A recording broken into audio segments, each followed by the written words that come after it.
Right, here we are. So today is Friday, or 15th of March.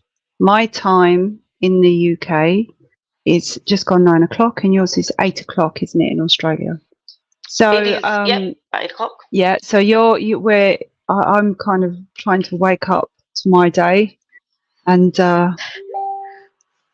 you're getting ready for your end of day. But I'm just going to log into a few things Sure. if I And what I'm can. going to do while you're doing that is say hi to everyone that's joining, but also I am going to go into my group. Sorry that I'm turning away from the camera, but you wouldn't believe how many messages come up when I go live. Do you get that?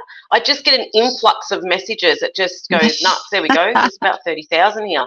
I'm going to go into Conversations with Madonna, which is where I'm streaming from, and share it to other pages as well. Just so people can, because often people say, I never got the, does that happen to you? I never got the notification. Yeah. Yeah, it's Always because happens. what is going on with Facebook at the moment, guys? I mean, Oh, what is it? It's like I got told it's because of the elections, but I don't know how true that is. Just seeing posts from repeating as well from days ago. I'm actually seeing my own posts, which is a first. I never ever see my own posts, so I'm like, what is actually going on? If not anyone only knows why that, Facebook is doing that, let me know. on top of that, Messenger, I can't actually messenger certain people. And when I do, so I try to share from my groups just information straight into their messenger, and it says attachment unavailable, or there's literally nothing there. It happened to me the other day. So many people said, I can't see anything. And I was going to go live to talk about the MTHFR gene, and there was just nothing. It's just bizarre. Facebook's insane. It is. Yeah, there's definitely something going on. I've been told, I'm waiting for someone to send me a link, but I've been told at the moment it's all to do because it's election time, they're manipulating posts. So, for sure. Yeah, definitely something's changed. There's a different algorithm. So a lot of people are not getting the posts.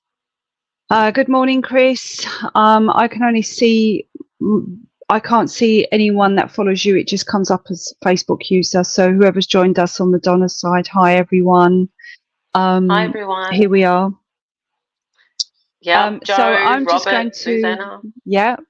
seeing and it is morning and evening over your way. Let's go. Actually, I could quite easily get ready for bed again. Is it bedtime look yet? Amazing. Don't worry, with the time that's sped up at the moment, time is like warp speed. So last Friday was a minute ago, and next Friday will be in a minute. In a minute. So yeah, in a minute. It's true. All right, so tonight, guys, thank you guys for joining. We can see you all. I can see all my people, my tribe. I'm sure you can see all yours. So thank you all collectively for joining us this evening. Tonight, what we wanted to talk about was, which has been, I guess, for Laura and I, since the first time we actually went live together, there's been a real push for us to, yep. I've got a crackle. I can hear a crackling. Can you guys hear a crackling, or is it just me? Can you hear it? If anyone else, no, just carry on. I'm sure. I don't know whether it's the movement of your. So if you guys can hear a crackling, let me know, because it might just be me. But carry on. So I'll wait to see if anyone else can hear it. Let me know. You. Okay, that's fine then. If it's just me, that's grand. That's even better. So let's carry on. All right, cool. So since the first time Laura and I have gone live together, not only have people thought that we are sisters, and sometimes I have wondered myself, but there's been a real, I guess, interest in us deep diving more into issues or things that we're presenting, and which is really difficult when there's two of us and then we're reading out comments. And often, and I would say, and I'm not sure if this is true for you, Laura, but it certainly is for me, that often there's other things that I might want to say, but probably is a little bit tetchy to do on a live. Like, it's probably not the best thing to deep dive into something on a live, because it would probably put myself, my tribe, those viewing, you know, at risk, because there's some things you can say, and as we know, there's some things you can't say. Yep. So do you feel the same way for you, like Laura? That Yeah, you sometimes... have to be very careful what you say. Yeah, absolutely. You can't be as free speaking to the public on a public platform due to censoring. Absolutely. You know, due to many things. Yeah, so you've got to hold certain things back.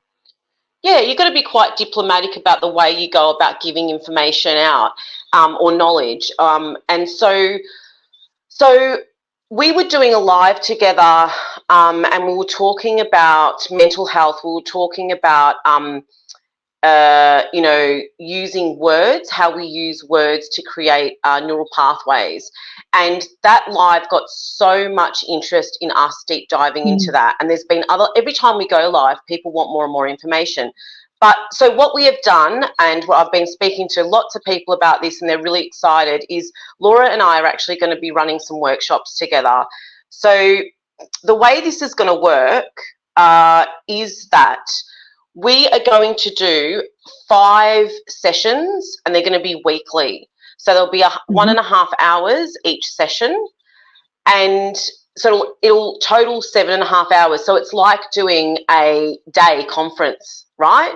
Like a day workshop, really. And what we're going to do is keep the workshops small groups so that they can actually be more intimate. You can get question answer time. We can dive into the topic of the 1.5 hours a little bit better, because if it's lots of people, it's really, you know, sometimes people want to listen, but sometimes people want to really like talk about their experience.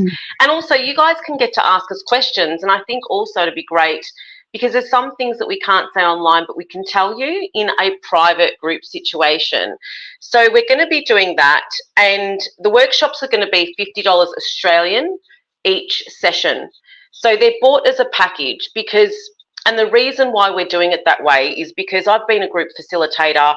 I've been doing this for years, 27 years coming up.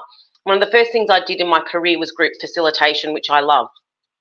And the way that you create group safety in a group, which means trust, you know, when a group comes together, it's got a certain group dynamic. And if you put a new person in there, the dynamic changes. And if you take a person out of it, the dynamic changes. So if we were to just say, you know, pick whichever workshop you want, what's happening is you've got a group that's kind of fluid, different people each workshop. And we didn't want to do that, because the workshops are designed specifically to start somewhere and go in a crescendo and like take a topic, take a concept and build on that until the end, the last week, I suppose. So we're only keeping them small, and they're bought as a package. Basically, it's a package. You want to do the 5 weeks? Great, that's excellent. So does that make sense, Laura? Am I? Yep, absolutely. Are there any comments absolutely. of questions at the moment? No, we'll still be talking about as much as we can online, but this is more as a way, because you are a therapist anyway. That's your qualification. You've been doing it for years. And so what we're trying to do, obviously, is bring more structured help, or shall I say Madonna is, with her qualifications, her knowledge. And you've been doing this for how many years now? Online on this platform? No, I've been in your therapy sessions, you've been doing it for so literally 27 years. Yeah. Right. Literally. So this is your background, this is your strength.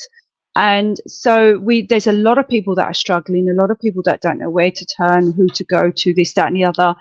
And what we've had feedback is that people they've connected with either Madonna or myself or whatever. And so what we want to offer is, again, right now, this is not medical advice. This is just for entertainment purposes, but we would like to offer private group sessions for people that feel the need to delve a bit deeper in, taking control of their mind, their life, dealing with all sorts of stories. And so Madonna's structured like you say, a 7 session plan from her experience, her knowledge, her qualifications, for people that feel that they've connected with us and want to get some personal help.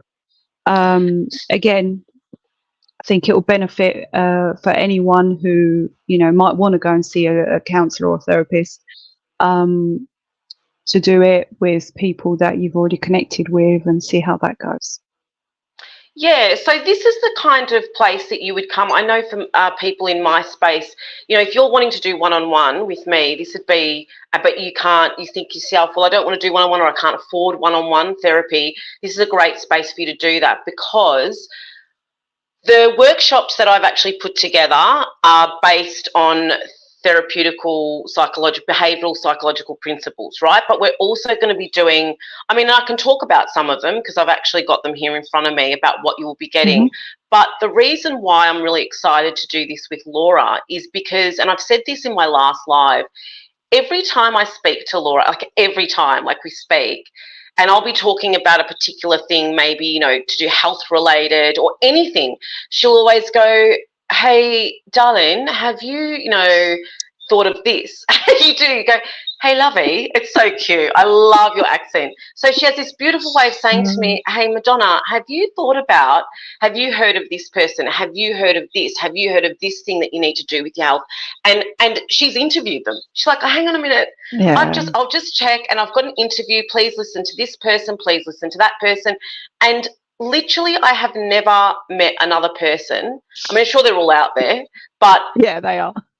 They are, but how do you get to speak to them? This is the thing. Like, we're very accessible. Actually, you have to admit that we're quite accessible to our people, like our tribes. I know that I am, and you have. What I love about the people that you've interviewed is such a cross section. Yeah. It is a really big cross section of the community and of certain issues or content. And what I love is it's gone the cutting edge. So sometimes, and I think, yeah, I know it all about this subject. And then you'll say to me, but have you thought of this? Yeah. And you do it all every time we talk, every time we speak. And so what I think is going to be amazing is the plethora of knowledge which comes with Laura's PhD of 4 years interviewing people. Yeah. And yeah, I understand what you're saying. Absolutely. I learn more with talking to people and putting pieces together. I'm sort of more visual. I struggle with book reading. I've got, for anyone that's already followed me, they've seen my library of books that I'm going to read one day. They're there. And if I need to go and look, so it's not that I can't read. I've got a bit of an ADHD mind. I can't sit still and focus long enough. So I need engaging. And this, when I interview people, my journey was, I wanted to learn as much as I can. And the best way for me to do it is to talk to people, because I actually love learning from people. I'm learning from you. I'm learning from the guys who ask the questions, who watch, who give feedback, be it even negative or positive. It doesn't matter. Everything, you know, you've got constructive criticism. No criticism is bad. If you want to learn from it, you make it constructive for yourself. So it doesn't matter what people throw at me. I look and I think, oh, okay, they've said this really negative thing about me. What can I learn from that? Why did they say that? Do I need to learn something from it? Could there be something in it, or just being horrible? And then I'll just go, no, that's, you know, I know who I am. I don't, yeah.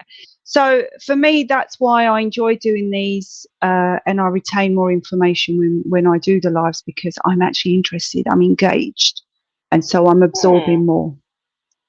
Yeah, and I think see, I'm a real reader. So I love journal articles. I love reading, and I mean literal, you know, like I'll go into Google Scholar, I'll read journal articles, I'll read things. I'm a real researcher in that way. I'm also like visual, but I have to have someone really keep my interest. And one of the things that happens online is people talk too slow for me. I want to finish their sentences. But in saying that, What I love to do is, and also because of my background, because of where I've worked, and I know how to research. I mean, I used to write policy, strategic, policy, and so I know how to read it. And I used to love strategic development, actually. So I've worked in local government, and I know how to. I mean, I know how to research, and I love doing that. And so one of the things that I've loved doing with my platform is to bring that forward to people, do all the research, and then basically interpret that into actually layman's terms, really, because things are written in jargon a lot of the time.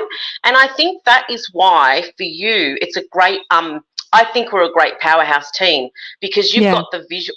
You actually will take the time to interview people, which is fabulous. And mine's a little bit of a different skew. I'll research something and I'll go it on my own. But I want to. Have you got any questions? Because I can't see them, Laura. If you've got any questions. No questions. I've got a lady saying being trained in EFT worked for me. What is EFT? Electro. I'm gonna. Is it electric frequency training? Is that what it is? Yeah, EFT. So yeah, I absolutely agree. You know, the good thing is there's so many different options out there for people to access. You know, and then look, the other thing that I'd like to say, this isn't just, you know, obviously this is Madonna's skill. This is what she's trained and worked in for a lot of time, and why not bring it online and see if you can help people? But this is also for you to go, right, if you want to do it, this could be, it's your journey that may lead you.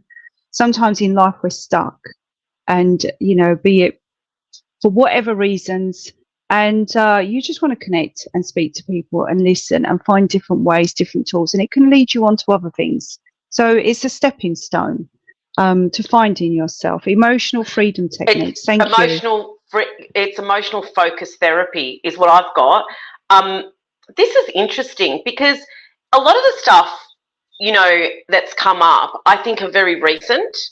You know, new therapies, which is great.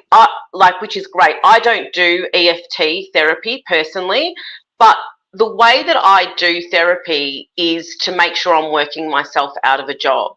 So one of the things that I know to be true about psychologists and counsellors is that the way that it's actually designed is it keeps you going back for often years on end, whereas I see people maybe once, twice or three times, sometimes four, and it's done. And these are people, I saw someone, I'm not going to say what they had, but someone who had one of the most traumatic stories I have ever heard in 27 years, and I'm actually not joking.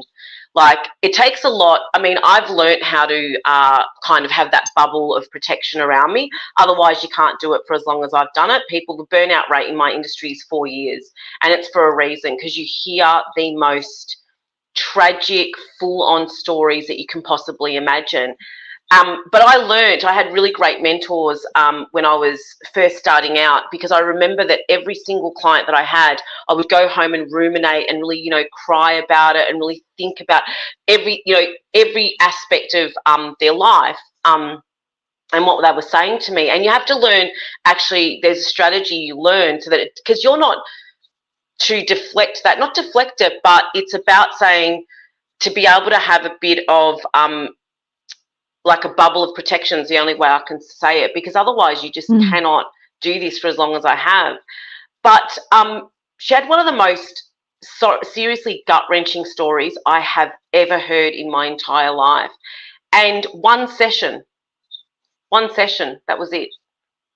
And I tell you, fantastic. Yeah, I was amazed. But this is the thing, and please do not think this is truly about helping people or bringing people into this space that want to be there.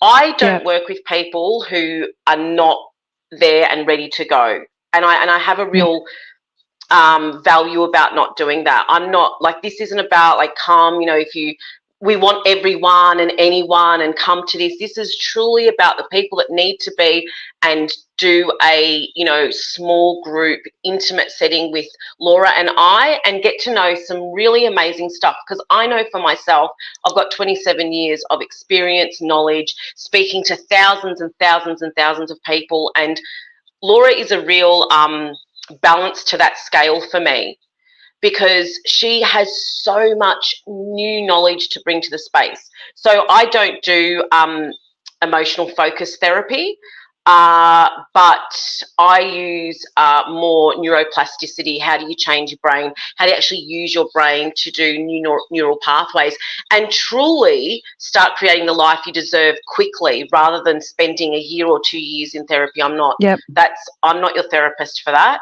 But are there any questions? Because I can't see. I'm so sorry, guys. No, if you have got some questions, please drop them in and I will pick them up. Is it a form of NLP? People say that. People say that. Do you know, I don't know. I've never actually done NLP practice. I've never looked into it. It possibly is if NLP is looking at how words, how you can use words to change your neural pathway. I do that, but I also do, it's not just about the words that you use. I do a whole lot of other holistic things. So, for example, it's not just about the words. See, here we go. This is actually going to be in the workshop, because it's not just about the words and how much time do we have. But for me, it's not just about using your words and the words that you tell yourself, but it's about cultural conditioning. I don't know anyone that works on people with cultural conditioning. A lot of the clients that I see are people that come from extremely culturally conditioned backgrounds. And all of this is on my website, by the way, that I'm proud to say I actually have one. Which is Free Your Mind Therapy. .com.au, and we'll put the website here. But if you once you're done, do you want me to read your website, just a brief part of it, so people know, or shall I just put it in the link? Fine, they can. I'll just speak it. But basically, my website, what it goes into, and again, because I've written quite a bit there. But there's lots of things. It's not just about the words you tell yourself, but it's about the words that you carry with you. We all have people in our little voices in our head of someone or something that have told us things over the years. Could be a parent, could be a narcissistic parent, could be a narcissistic partner. It could be anything from years ago. And why have I come up? Have you seen what's on the screen? Dawn Sky? Yeah, so this is the lady. You put it up there. Comment. Yeah. Sorry. I'll just finish my thought. Can I just finish my thought? So it's not just about the things that we tell ourselves. Often people have narratives and stories in their lives they literally cannot let go of. And the cultural conditioning is huge. It is a massive part of people's failure to disengage and to move forward. And can I give an example? Let's go to NLP first, and then what was the question or the? Oh no, it wasn't. It wasn't a question. It was just a statement to say that NLP was created by Dr. Richard Bandler because in the USA, the balloon of hypnotherapy was not allowed. So NLP is just a reprogramming. I done actually NLP myself, and I loved it, right? Because it was one of the because NLP can actually be used in a really bad way too, and this is what we've got at the moment with government. What they're doing to us is a form of NLP. But if you imagine, and if you imagine your brain as a computer, from the day you're born, you are programmed to think how you think, to do what you do. And so what NLP is, it reprograms you and reprograms your brain to put what you want in there. But here's the thing, right? So I do it different. It's interesting because people have said to me, is it NLP? No, it's about neuroplasticity for me. So it's about a brain that can change itself. Because here's the thing one thing about NLP, I don't know this gentleman, but this is for me what I have learned, and I have actually done it on myself. So I learned about it part of my journey when I got ill 15 years ago, and I needed to actually start to walk again. And I was told I would never walk again. And I read a book that taught me about how you can literally change your brain. The brain is an amazing computer. It's even more than a supercomputer. It's just an energetic, it's more than that, it's frequency. And so I learned literally how to, not just through words, but through energy, and also I learnt about what's programmed in our DNA. So genetically we are programmed. Why are some people real warriors? Look at certain warrior class people. It is in their DNA. Look at Maoris or Samoans, right? Look at Sicilians. Look at even Punjabis from the north of India, right? Very warrior class people. It is in their DNA. But what's also in our DNA is years and years and years of cultural conditioning. And so that's something else that I work with people, and it's very, very important to be able to let go of that, the cultural conditioning that you've been brought up with. So, and that's on my website actually. But I just want to, I actually have some questions. I can see them on my side. Awesome, says Mark. Trigger points. Yeah, I don't know if I talk too much about trigger points. Will you be discussing different themes each week? We will, actually. We will be discussing different themes each week. And Deb says, if people aren't ready, you have no leverage to work with them. Definitely. People have to be, this is the thing with me, I am definitely someone who likes change. I'm a change agent. And I don't mean that because I know it was going around the movement that a change agent is a bad thing. What I mean is I'm a facilitator for change. So if you're someone that actually wants to change your life, I'm that person. 100%. But if you're someone that's got a problem for every solution, not going to happen. Because let me tell you, the people that come and see me, and there's testimonials on there, but if there's anyone in here who it's interesting because people that work with me don't want to out themselves on here, but they will shift like that quick, really, really quickly. So people that want to move and shift and get out of that frequency or energy, couple of sessions and they're done, and that's exciting for me because I love to see that. Because the last thing we need is a world full of victim mentality or people that are holding on to things that don't free them. We need a world full of people that actually truly are free. And here's the thing, that's one of the can I go to that? Can I go to so what we're going to do is so the first thing is around health, right? So we're starting with why is it really important to maintain excellent health? Don't think this is elementary. We start with the lowest common denominator. We start here and we go to here. So we're going to talk about labels. We're going to talk about ideograms. We're going to talk about what you imbibe visually, orally, like through, when you're hearing things. We're going to talk about the way the world was done by design so that you actually aren't at your optimum health, right? We're going to talk about frequency. That's first. Then we've got labels. So what are they? Why are they so important? And for people, they might think, oh, I know all that stuff, but we're actually going to go into, again, like I said, what are ideograms? What did ancients know that we didn't know? So why is it important to question everything? And do we question everything? Because I really, truly don't think people do. Because if people really questioned everything, there's things that go on in this space. And I think they've just taken it fait accompli. One of the things is blanket statements. Someone come out and say a blanket statement. I think, the sky is red.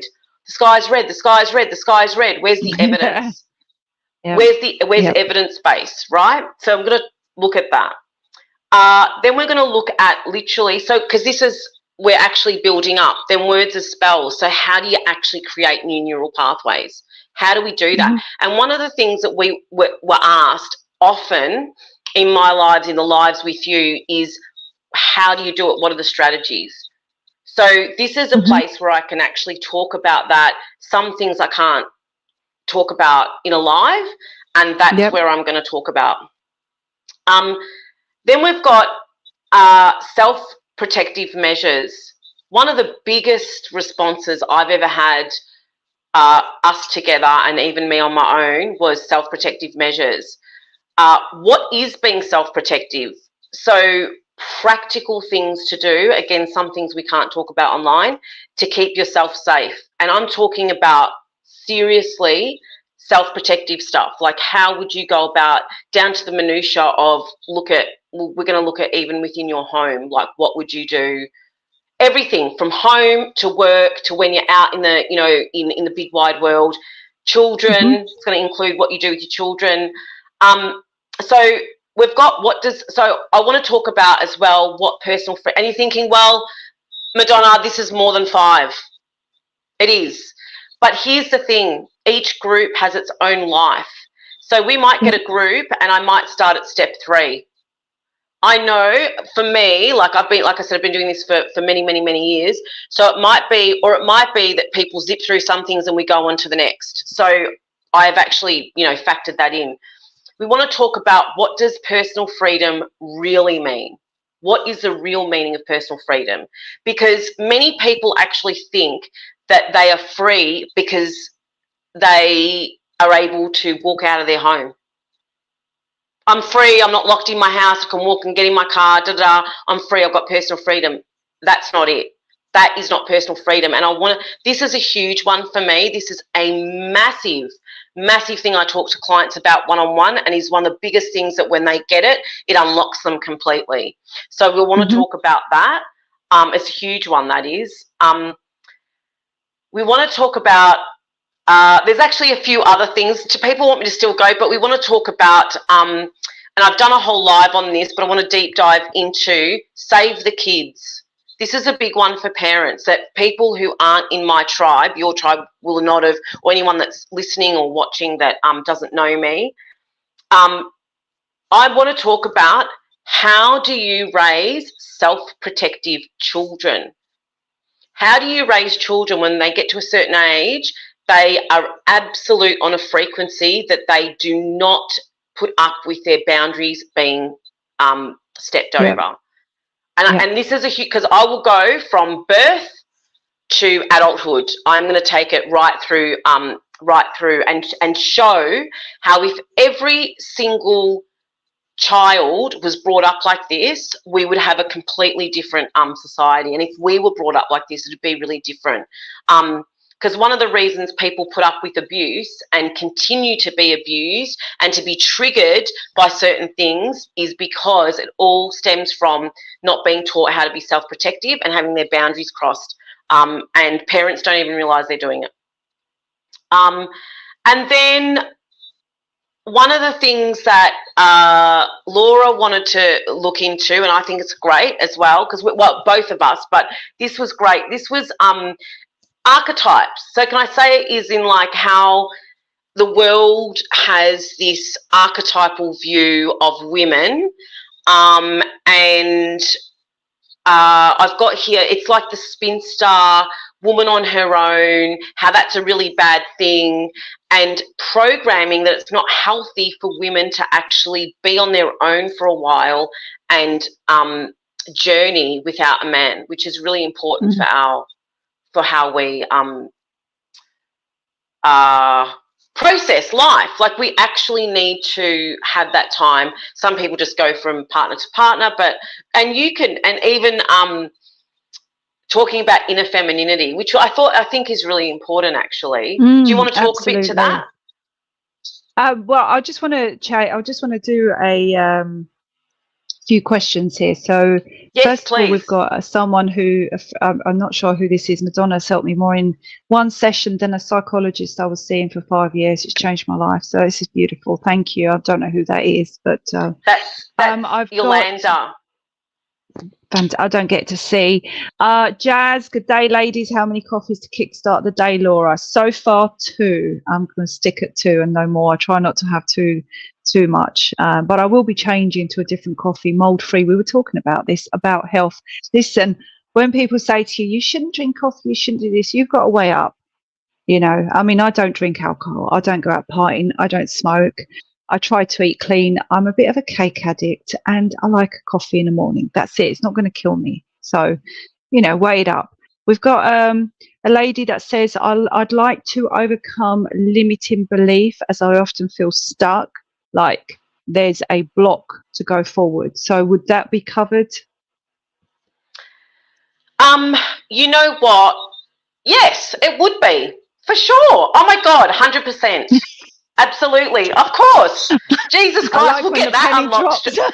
I'm sorry. You know why? I'm sorry because actually Nettie said, how does one that work with deep trauma? Let me tell you. I was just going to say that as well. I was going to read that one out, which is, that's right. How does that work with Okay. deep trauma? Yeah. Can I say that I have some clients that actually, before they see me, they will message me and say, I'm really scared. I'm really scared what this is going to bring up. And I'm like, bring it on, baby. It's going to be fine. You're going to be fine. We've got this. And one thing that trauma does not have to be traumatic. You don't have to re-traumatize yourself in therapy. One of the things around psychotherapy, which the father of psychotherapy is Freud, who was nuts, but psychotherapy is delving back into your trauma, which I actually do not agree with. We don't have to do that here. Yeah. Anyone who wants to say, I know, because people don't want to often say that they've seen me for stuff, but we piss ourselves laughing by the end. Some people start the session bawling, end the session laughing, and realise that you don't have to re-traumatise yourself, even if it's deep trauma. And let me tell you, like I said, I have had people that have had stories that I've thought that is probably one of the worst stories I've ever heard, like just stuff I can never ever talk about, obviously, online. And by the end of it, they're like, wow, I am ready to move on. This is awesome. And the thing is, because I give a prescription, I actually give a prescription, and you wouldn't believe what it is half the time. Right? So I will actually say, right, it's about giving you concrete strategies to go forward and making you realise actually how amazing you are. If you are someone that's actually dealt with trauma and goes, oh my, often people go, and listen, if you heard my life story, you'd bawl your eyes out, but I'm writing it in a book, so don't worry. You'll be able to read it. And Laura, will you actually do the audio book version for me? Oh my God. Can you narrate it? I would love that. No, seriously, I've actually been reading it to a friend. She goes, I need it in an audio book. Oh, that's fantastic. But I'm actually writing a book about the genesis of where I've come from, because you would not believe that I come from one of the most traumatic upbringings that you could possibly hear, like serious trauma, serious, very violent traumatic upbringing. But it's gone.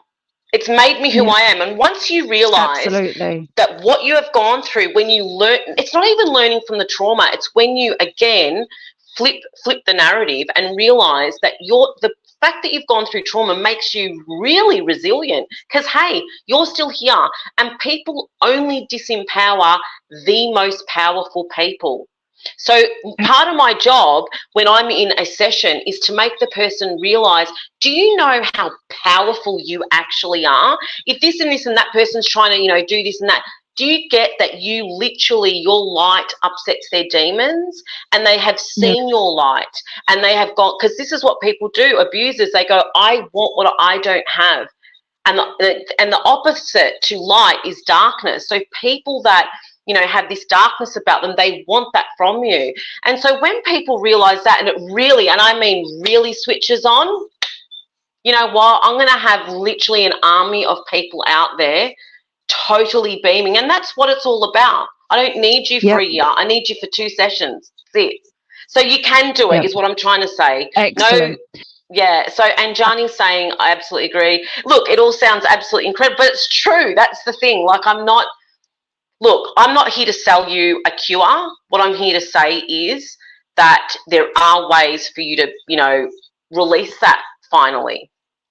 Right. I'm just going to go through a few messages. I just want to, please. Jazz, just come in to say a brief hi. He's got to get ready to film a local jazz band in a pub. Youngest band member is about 70 and oldest is 90. I would love to see that, Jazz, and that's the kind of people we need to be around, people that are just getting up and doing things. Can men join in the chat? As in, like, can they come to the workshops? I'm thinking that might be the question. So, yeah, maybe we need to talk about if we've got, even though this is probably going to attract more women, but if we have got a group of guys that want to do it, then we'll do a separate separate the men? What do you think? How would you do see you know things? what, Laura? Men have a really interesting perspective on things that women just don't have, and I love that, because sometimes I will say things to mentors of mine or friends of mine who are male, and I will genuinely say, this is the way I see it from my brain, what's your perspective? And I love that. What I think we're going to do is, clearly, I mean, I do have male clients, some, but the majority are female. It's just what comes to you, right? But I think absolutely men can absolutely, they can join 100%. Here's the thing, what we are going to do though. So men, welcome. Absolutely. I think it would be really helpful, to be really honest, for men to be part of it, and, you know, men and women. But what we're going to do is we're going to do all the British people in, like, if there's a group of British people, we're going to do you together, and then the Australian, because we realised with the time difference it would be really difficult to get everyone on board, because we'd have to do nighttime here, morning there. So we are going to do that. But of course men can join in. Absolutely, we want you. 100% we need the men in as well. I've got one here that said, yes, I need to see you and chat if you are taking new clients. I am. Mark says yes. It all sounds absolutely incredible. It's going to be great. It's going to be lots of fun. I absolutely agree, Mads, says Anjani, which is great. Can you see anything on your side? No, just literally that love the initiative. The more we can empower people to break through, well, imagine our society. I just want to actually touch on something you said earlier. Now, like you know, everybody, and I'm not here to cry my own tears, but everybody has had very traumatic, different types of traumatic upbringing, and some has been more challenging, more difficult than others, and I've had my fair share of it. So I spent many years in therapy, and what I learned from very young was that a lot of therapists are actually useless, and it's true. A lot of counseling, and this is honestly, guys, I'm not here to sell you. This is, guys who followed me might have heard me say this before. I don't do counseling. You go into a counseling room and they say to you, right, you know, we need to empty the basket so we can refill it, and, you know, we need to talk about, you know, why you are like this somewhere. And I was just like, and I remember I'd had enough after therapy, and I was dealing with really, you know, a lot of abuse. So I decided, you know, because I'm one of these people that, first of all, I need to know why that's happened, like how A got to C. I need to know the B. I need to know the reasoning, this, that, and the other. And also, once I know that, I need to know how I'm going to deal with it going forward. So by this stage, I decided to go back. At the time, I had private medical because I had a good job. So I decided to use it for more therapy. So I've always thought, invest in your mind, invest in yourself, you know. And I was in a really bad way. I walked into this clinic, private clinic, and I was a size 10. I thought I was fat. And I walked in, I was suited, I worked in an office, and I said to the woman, you know, I really hate myself. I'm really fat. And she just couldn't believe, obviously, you know, how I saw myself. And then I said, I don't want counseling. I know what happened to me. I've dealt with what's happened to me. I don't need to go back over it, empty my bloody basket. I want to know how I'm going to deal with myself going forward. I need tools to help me see the road and how I'm going to deal with it. And so this is why when you can find things about how to deal with life going forward, you don't always necessarily need to go and empty the basket, because emptying the basket can really bring on a lot of pain and you come out feeling worse. I don't want to feel bad. I know what's happened. And if you're at that stage as well, we're all at different stages. What you need is, you've accepted it, you dealt with it. How do I feel good about myself going forward? So can I just touch on what you've said, because there's a lot in that and it's fabulous. So one of the reason why I call myself a therapist, I'm actually a registered counsellor. So I have a background in behavioural psychology. I've got qualifications, behavioural psychology, youth work, community services, a double diploma in vocational education training, which means I can actually run my own RTO if I wanted to do that, and I can audit curriculum and teach, and I've done that at tertiary level in the diplomas that I actually studied. But the reason I call myself a therapist is because I look at how do you go forward. One of the experiences I had, and it changed me, remembering that I worked with some of the best and some of the worst psychologists, because as a counsellor, you actually have to have a supervisor, right? So you have to be able to debrief and say, oh, I did this with this client. Remember that people are learning on you. I'm not learning on you.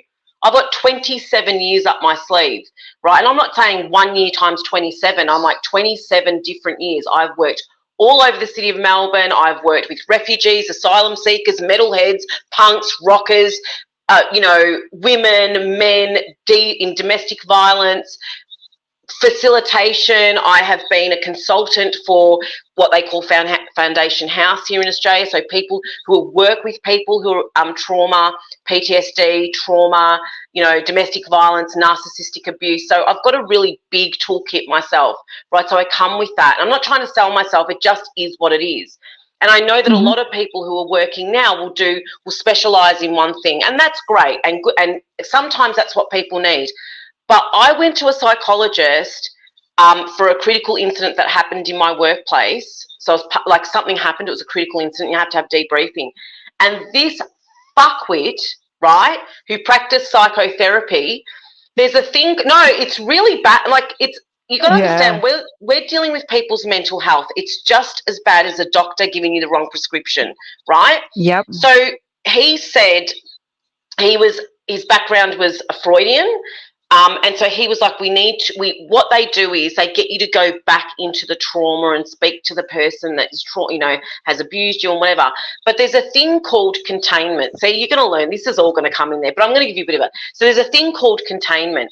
So as a practitioner, I will know if someone's contained or uncontained. What that means is people that have experienced a trauma or something, if they're constantly talking about it or crying all the time, it means uncontained. It means their cup floweth over and they are not coping. Little things can set them off, right? So they're uncontained. Containment is me, is you. Been through a lot of things, it's there, but it doesn't affect the functioning of our life. In fact, for us, it's like, see you later, next. You know what I mean? So for us, we've learned from it, we've become strong from it.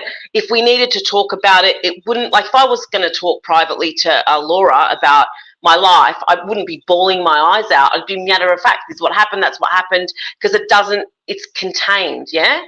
When you go into a 1 hour, and I don't do 1 hour sessions, people know me. So on my website, you can do an hour if you want. I always recommend 2. It's not because it costs you more. It's because it works. Because what happens is you go in and this person will start to, a person you've never met, by the way, never met, you go in and they want you to start spilling your beans. And this is why you probably didn't like therapy, because every time you go, you got to say the same friggin' trauma story or narrative or horrific incident, which, by the way, re-traumatizes you, right? Yep, so you're going in there, because what happens is to your body when you are actually uncontained or someone that's still experiencing it is everything starts again. So when you start to explain that trauma story, your amygdala goes into fight flight, all your cellular structure just changes. It's part of the brain changing itself. And I know how to reverse that because you can actually do the reverse of it. So once it's like, have you ever sat there, has anyone who's watching ever sat there and just thought about maybe someone that's passed away or someone they loved or a friend that they lost or a pet that you just sit there one day and you start bawling your eyes out? Because it's just the thought. That's what actors do, by the way. They have to, in order to cry, they have to think about something that will change every internal mechanism for that crying to come out. Well, same thing if you're going to tell me your trauma story, which is why sometimes I don't even need to hear it, because sometimes people will just do the registration form and I know what's going on because I'm quite intuitive like that, right? But in any case, I go in, so you're seeing a stranger, and then they want to know, imagine if it's been DV, sexual assault, anything, very vulnerable. So all of a sudden you're uncontained. You're in a vulnerable space, and you're speaking to a stranger who you're hoping inside you're pleading, please let this person understand me or whatever. And they're sitting there, they might be writing notes, you might feel a bit weird with them, you might not have rapport with them. Do you know what I mean? And then they say, go straight into the trauma. And then you're going, so you follow their lead, maybe like a doctor, you take the tablets like with doctors, and you're thinking your instincts like, I'm not sure I want to deep dive into this, trauma story. And then they go, oh, well, you're at 45 minutes. We've only got 15 minutes to go. So what did you learn from this session? Yeah. So you've got to start to, because what they're doing is taking you on a journey. Hi, how you going? Yeah. Confidentiality, unless you're homicidal, suicidal, blah, blah, blah, blah, blah, that's the housekeeping, which takes about fucking 15 minutes anyway. Then you've got about half an hour to deep dive into something that's your worst story ever, amen, in your fucking life. And then they go, time's up. So can we book another session? I don't do that. Yep. I will go for as long as the person needs to go. And people who come to me know that even if they book a 2-hour session, I leave 3. Some people go, can we keep going, Madonna? I'm like, yep, because we're getting to the crux of it, usually at around 2 hours, because an hour and a half is the story. And that's basically people just talking to me. Blah, blah, blah. They just talk, and I might take notes. And then we get to the crux of it. And sometimes they want to keep going. And, sometimes after 3 hours, they're done. Thanks for coming. Yeah. That's it. Yeah. One session. And it's because here's the thing. In 3 sessions for a normal practitioner is 6 weeks. Because it's once every second week, right? So if you do 3 hours with me, you've just shortcut 5 weeks of your life. Yeah. So some people I've had done 9 hours, 3 hours 1 week, 3 hours the next week, 3 hours the next week, right? 9 hours would have taken them 18 weeks, 6 months in the psychology world. With me, 3 weeks, they're done. And I'm not saying it because I'm saying it because it works. But usually people have seen me, they go, I think she might be the right person. And I give you 30 minutes. I never take anyone on board unless I've spoken to them first for free. You can sign up for a free consultation. Yeah, look at it this way. I mean, this is how my seeding is of this. You're going for an operation, and the doctor says, right, no, we've got to cut you open, right? And then this is what we're going to do. We're going to cut you open. We're going to go right deep to see how far it is, and then we're going to clean it all out, and then we're going to stitch it up. So you go, great, let's do this. I'm ready. So it cuts you, and it goes, right, that's it. Now come back next week, and then we'll leave it open. We'll leave the wound open, but next week we'll book you in for another hour, and we'll start digging in, and then you do that, but it's still open. The wound's still open. You now got to go off and come back a week later because we've only got an hour time. So they're leaving you with an open wound when the time is so short. I love you because you've just, that is exactly it. And so when it happens to me, right, when I left this, because so he was like, it was a critical incident at the workplace, and he wanted me to delve into my childhood, right? And which really frustrated me. And the thing is with me, right, so I say to counsellors and psychologists, I am one. So no fucking around with me. Like, don't jargon with me. I know, you know what I mean? We're talking the same language. Yep. And I've said to people, you need to be way better than I am because I can do this for myself. And I have met psychologists like that who are, psychologists or social workers who are phenomenal because they've like unlocked a jigsaw puzzle. Do you know what I mean? But usually we speak quite collegially. It's not like, me going in. But one of the things that is really dangerous about what I just said, I think, this is in my opinion. So other therapists who are watching me, I don't care.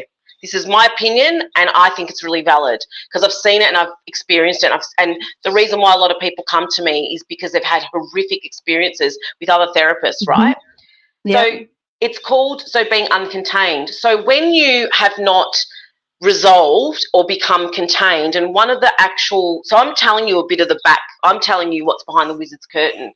So one of our roles, one of our jobs, I believe, and I don't think people are even taught this anymore, but is to not leave people uncontained, which means that when you leave therapy, you should feel like a weight has lifted off your shoulder and you've given it to the therapist and you feel a bit better. What actually happens is when you're left uncontained is you leave feeling worse than when you went in, but who the fuck are you going to talk to about it? So what happens is you actually may feel worse because you've dredged up all of this trauma and then you're walking around with it and not knowing what to do with it. And that's actually quite dangerous. And there is a reason why if there is a TV show, a documentary or something, and the subject matter is suicide, they put if you are feeling like you're going to harm yourself, call this number. There is a reason for that, because when people watch that stuff, it can bring up, it can bring up those feelings and they are left uncontained from viewing something. So imagine actually sitting across from someone and they've let you go back out into the world feeling uncomfortable and feeling like worse than before. It's actually, in my opinion, very dangerous. And I do not leave my clients like that. I don't leave them. For me, I mean, it's my passion and I love people and I love my people. I love my clients and I'm a real cheerleader for their lives. And often, and they will know that I'll text them, how are you going? I'm thinking of you, whatever it is. Like, how's it going with this? I really am invested in them being really free. And that's the difference. Your therapist, and you don't have to ever see me, and please don't. This isn't a sales pitch for me. Like, I truly am not, but I'm saying if you see a therapist, they should be a cheerleader for your life. In my opinion, you're paying them enough, or Medicare is, or the NHS or whatever. You know what I mean? So I wanted to ask you, actually, is there a difference? So when people have therapy through NHS, so it's funded by the government, to when you're paying for it privately, is there a difference in the therapists? Yes, I think so. Yes, and I'll tell you why. So let me get settled in. Do you want to just check the time too, Laura, just to see how you're going? We've got 56. It's fine. Cool. So there is, in my opinion, because here's the way that the system's jagged. So I don't know about in the mother country, but in England, I'm not sure if it's the same as Australia, but your NHS or our Medicare, which is the equivalent, I believe, will pay for, we usually get like X many sessions for free from the doctor has to refer you. So you go into a doctor, you're depressed, they might say, listen, I will write you, this thing and you can go and get free sessions. The thing is that they only do that with psychologists. There is no other therapist, there's no other counsellor that can actually give you that. You can't go to the doctor and say, I want to go to that person or that person or that person. They have to be a registered psychologist. So they're registered under the Australian, for us it's APA, and they have guidelines that they have to adhere to, psychologists. But what happens is they will either be booked up or because they're making so much money, like any industry, that it's in my opinion, and look, I mean, there might be some psychologists watching this. I don't care. It's the truth. It's that 1 hour, got to book you in, got to get you out, you've got to pay if you don't come and all of that stuff, right? So it's, you've got to make sure you get to your report. Like for me, if someone goes, look, I can't, I've got a migraine today, I'm like, yeah, cool. I don't go, well, it's going to cost you, $50 because you cancelled on the day or whatever it is. It just is what it is. So for them, it's another business. And so I think that the psychologists are not that invested in you as a cheerleader because they are so busy. I could be wrong, but I usually don't speak unless I know what I'm talking about, and that I know what I'm talking about. So there is a difference. If you go and see, this is the other thing, if you go and see a private practitioner and you're paying privately, which I am, you have to pay privately to see me because, I can't get that from the doctors. They won't give, I don't have a provider number, and I wouldn't want to anyway. I don't want to be under the auspice of the ACA or the APA. Not interested in being under their auspice. But if you see a private provider, then there's more flexibility. I think they're more likely to invest in what they're speaking to you about, I think. Yeah. But, you know, there may be people who are actually here who have paid privately and haven't had that experience. But certainly, you know, yourself that, you know, people, look, I know it for myself. I have clients. My clients, a lot of them are people that have gone on that merry-go-round, that wheel of doctor, psychologist, and they just don't have, they're just not interested. Because guess what? Yep. You're just another number. Yep, absolutely. You see, with the Medicare or just with the Medicare and NHS, they've constantly got a supply because the doctors will only what's the word? Refer to them. So if you're there or not there, cuckoo, but someone who's running a private practice, I think they're going to treat you a little bit better. Well, yeah, I think so. I hope that answers the question. Yeah. We've got someone saying that we should do a live specifically talking about covert narcissists. Interesting. I can do. Have I done any of those? Maybe not. Oh, I know I have. I've got a whole podcast on covert narcissism that I did with Kate, actually. So I can flick that over to you, whoever said that. But I do have a whole podcast on, and it's really fascinating. So, but again, here's the thing. This is why we're doing the workshops. And by the way, they are paid. They're not free. I just want to make that really clear. Like, this is, you know, this is our time. This is closed. This is a workshop. This is going to be done like a workshop. It's, you know, it's auspiced by Free Your Mind Therapy, which is my my business. So this isn't just this isn't just us coming together and going, hey, let's just talk about anything. It's actually done correctly. It's your profession. It's your 100%. Absolutely.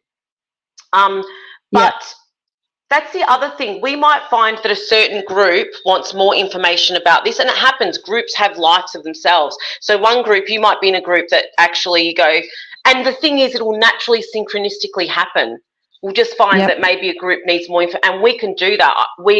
For me, I mean, I'm very flexible and I have so much information.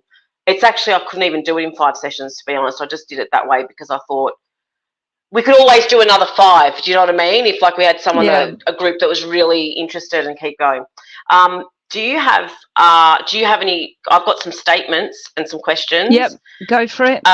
Jules says, sorry, I got very lucky with psychologist I was referred to a year after being divorced with mental health plan. It was divinely orchestrated, beautiful. But Jules, I know you, and things for you usually are divinely orchestrated. And as it turned out, it was an ex-teacher that I always felt comfortable with, even better. And it turns out she's one of us, and we are now really great friends. There you go. But you really do need to be careful who you see. Absolutely. I agree. And you know, I know that about you. Can I just say though? Can I just say, this, you need to be careful about who you see goes across the board. It's not just about therapy. I'm going across the board with everything. So for instance, if you go and see someone who does Reiki, crystal healing, tarot reading, etc., you really need to be careful who you see, because you need to be careful whose energy you are going to be exchanging with. So make sure that it not necessarily about, obviously do your due diligence about, you know, if someone's charging you and saying they're a therapist, make sure that they are. But you need to feel a connection.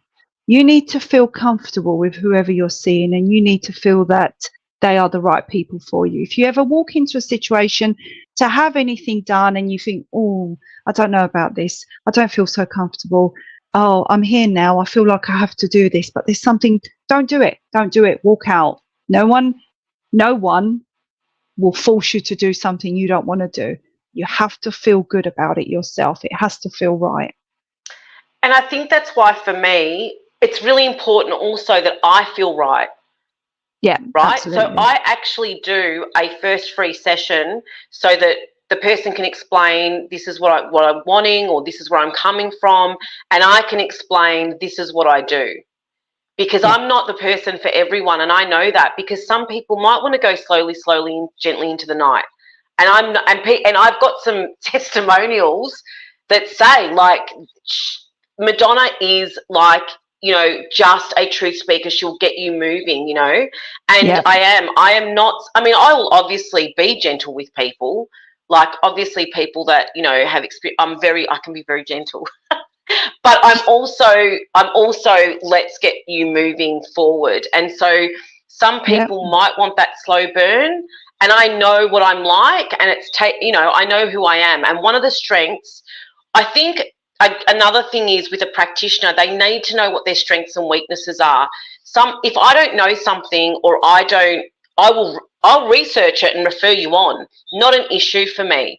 If I'm not the right practitioner, not an issue at all. And that happens. But that's why I like to have a phone call first and go, look, this is the way I work. Is this what you're looking for? If not, hey, listen, I'll refer you. Not an issue at all. Because it has to be like that. You cannot work, especially with me, I need to feel really comfortable.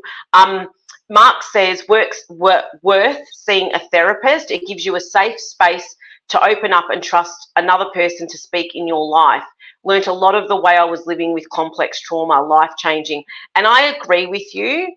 I totally agree with you, Mark. But some therapists, unfortunately, I mean, here's the thing. Some people are green. They're new. They've only been in 1 year, 5 years, even if they've been in 20 years. Some people are using modalities that are like, you know, outdated. Maybe they don't work. You know, the whole, how do you feel about that? There's a good joke about, a therapist will constantly go, but how do you feel about that? How do you feel about that? How the hell Which do you I can't think I stand. feel? I know. Yeah. It's condescending. I won't ask you how you feel about that.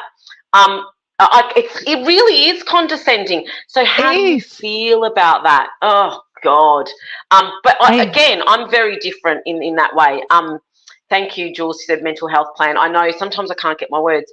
The other thing is, for some people, it's not a safe place. I have a friend of mine, and I know I can share this story because I've asked her before and done workshops with her live, actually, like not, because what I'm doing is recreating what I do in actual physical spaces in Melbourne. But she went to a psychologist. So the way she found me was I literally walked into her place. I walked into where she was, like we were both going to get coffee from a cafe. And we just started talking. Often that happens to me. She said, what do you do? I said, I'm a therapist. And she just started telling me her life story. No worries, not a problem. And she said, can I see you? You can. But then we started doing workshops, right? And but in any case, her story was unbelievable. But one thing she said to me was, so part of her story was she'd been cheated on in quite a horrendous way that actually had really big life consequences for her health-wise. Because she didn't know she was being cheated on. The grief of it sent her into a spiral so insurmountable that she could not get out of the spiral. And she said, I went to see I can't tell you how many psychologists, because when she'd go there, they could not understand what she was grieving about. And one of her psychologists said to her, but it's not really cheating, is it? If, he didn't, it's not really cheating, even though he'd actually had intercourse with someone else, but the someone else was someone that was a one-off, or no, he went all the time, but it was like a, sex worker or whatever. And she said, but it's not really cheating if he doesn't have an emotional connection. I beg your fucking pardon? That's so imagine, no. And that is a psychologist. That's someone who's done, a master's, had to possibly gone on to do a PhD, and then gives their personal opinion and says, well, it's not really cheating.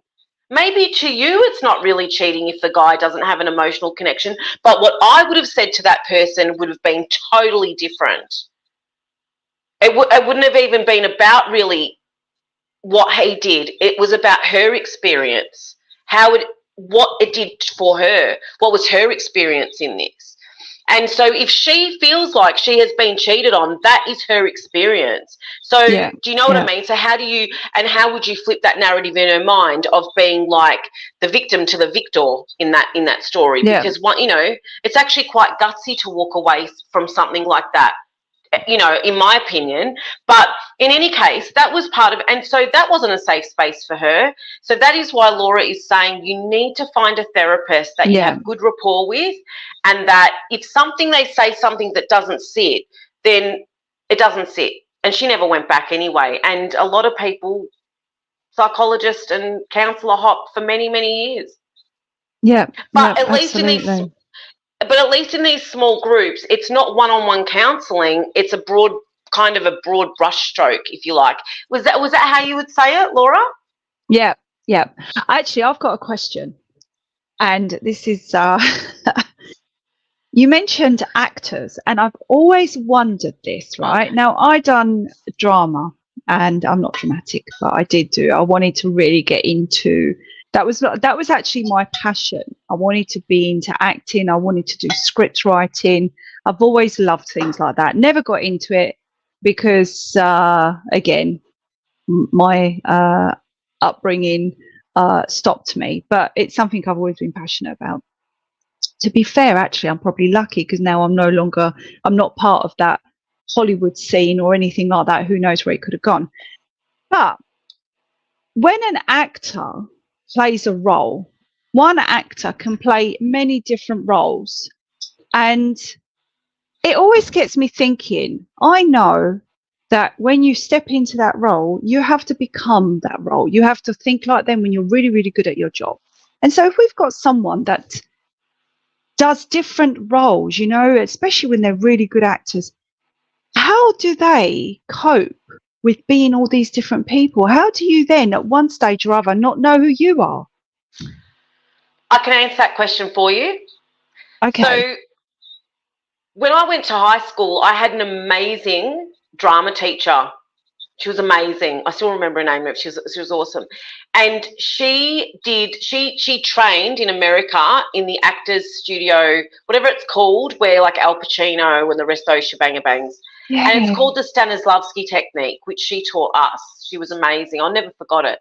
And so that's how I know about how they get to cry and everything. It's a particular technique that is used, I think, by Al Pacino. The people that went. She's the people that, De Niro, all the greats, right?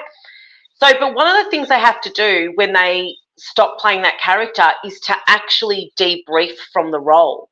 So what happens is, and one of the things that they will do, especially if they're a method actor, is to then talk about, like, it has to be, they have to do it like this is a different person, and then they're a different person when they get home. And so there's a way they debrief them out of it. So it is a intentional, not these new actors of today, the new kind of coming in now that do, it's not that. It's these real method actors like Marlon Brando, Jimmy Dean on the cover of a magazine, all the rest of these people that actually did quite, Robert De Niro and Al Pacino and Daniel Day-Lewis, and people who literally would walk around as this character. I think who else does that? There's a few of them that become the character, imbibe it so much. I've not seen it, and there's a reason why I've not seen it. But the Batman, the Batman, the guy who played the Penguin, is it the Joker? The Joker.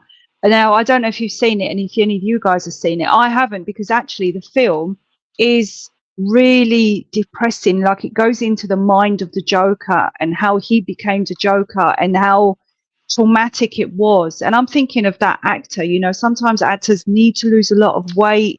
They need to really research the role. They become the role. Do you know what I mean? Chris someone. What's his name? He's gone really skinny. Really, and really it's all skinny. The mental. That was a very powerful role, and I've not actually seen the film because at the moment I'm struggling with watching certain things. There's since The Awakening, I can't watch things I used to watch. I find it really gets to me, and so I can't.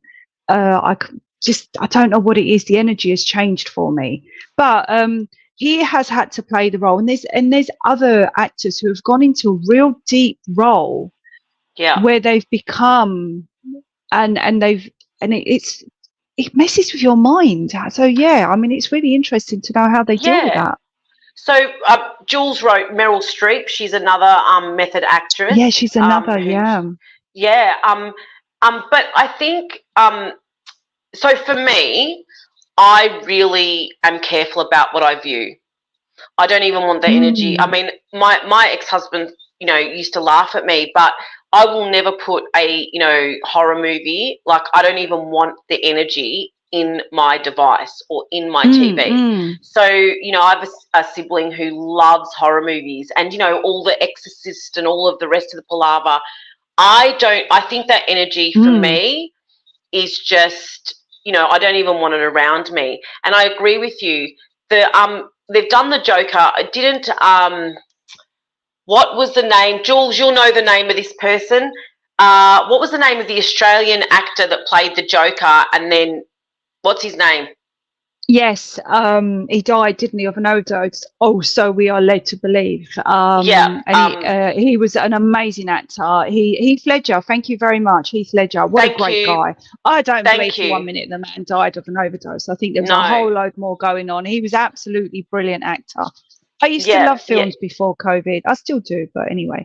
Yeah, what happened? He played the role so well, didn't he? He was amazing. I couldn't watch it. I don't watch any of those Joker ones. I actually think the energy is almost so real about it's not a mental illness energy. It is a really like almost lunatic energy, like it's very dark, and I just don't want to imbibe that at all. The same as Jared Leto, I think that's his name, Leno, I don't know, Leno maybe.